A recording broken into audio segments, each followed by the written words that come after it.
महिलाच महिलांना पुढे जाऊ देते. सो याबद्दल काय म्हणाल नेमकं? ॲक्च्युली पूर्वीच्या काळात बघितलं तर हे वाक्य खरं आहे. पण आत्ताच्या काळात थोडंसं ते बदल घडायला लागला आहे. म्हणजे आता तुम्ही सखीमंचंच व्यासपीठ पकडलं, तर एक स्त्रीच दुसऱ्या स्त्रीला पुढं आणते या गोष्टीत.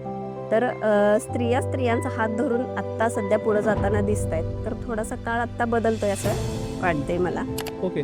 पण मला असं म्हणायचं आहे, म्हणजे अर्थात हे कॉन्ट्रोव्हर्शियल होईल, पण माझ्या सुनेनं काय केलं नाही पाहिजे, हे खरं तर ती सासूच सांगते खूप मोठ्या प्रमाणात. सासरा फार कमी ह्याकडे लक्ष देतो किंवा नवरासुद्धा फार कमी होत नाही. पण ते सुनेनं असंच, कारण आम्ही पण असंच केलंय, अशीच भाकरी झाली पाहिजे, अशीच भाजी झाली पाहिजे.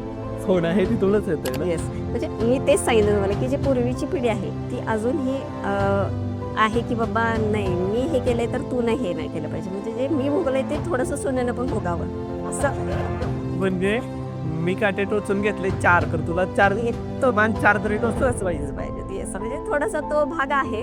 आत्ताच्या जनरेशनमध्ये बघायला गेलं तर थोडंसं आपण बघतोय आता सासू-सासूनं खूप छान बॉन्डिंग आहे आत्ताच्या जनरेशनमध्ये.